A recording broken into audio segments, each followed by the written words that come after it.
Okay, bringing you from macro back down to micro, I'm at the School of Public Health and I think about energy transitions in terms of impacts on health, equity, and climate resilience.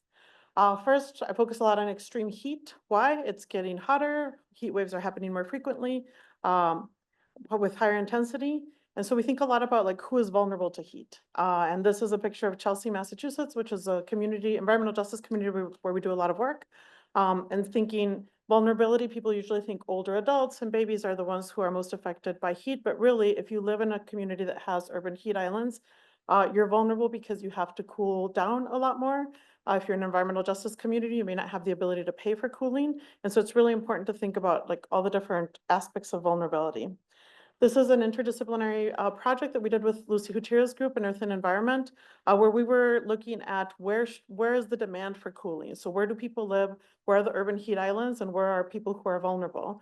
And then on her side, it was about, well, where are the trees that actually cool? And could we look at those supply-demand contrasts and find gaps and suggest where we might need cooling solutions? For me, the energy transitions, a lot of what I'm trying to do is connect all the energy transitions into building heat resilience in communities.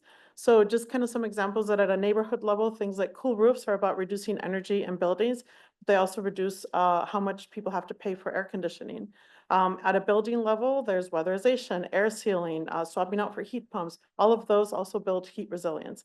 But largely, health and heat resilience have been left out of the conversation of energy transitions. It's really mostly been about greenhouse gas emission reductions. And then on an individual level, reducing vulnerability. So things like keeping the grid stable, because if there's a blackout, you cannot run your air conditioning in addition to other things. Some projects I just wanted to chat about, 3 heat projects that we have going on. One is the Sea Heat project in Chelsea, East Boston, the Be Cool project in Boston, and then this new one that I don't have a cool name for, but I think we're gonna call it X Heat for extreme heat.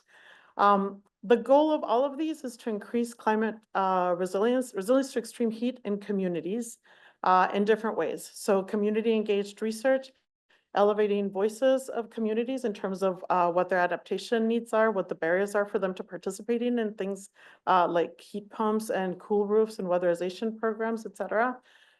Doing a better job at having more equitable extreme heat warning systems for the city to deploy resources.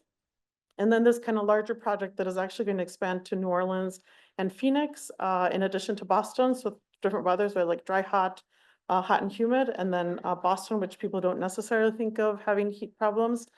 So again, elevating community voices of people living in the frontline communities, building policy tools, connecting heat to health, uh, mapping data for decision making, and then translating with a climate journalism organization called Dialogue Earth. So these are all some of our partners. We have a lot.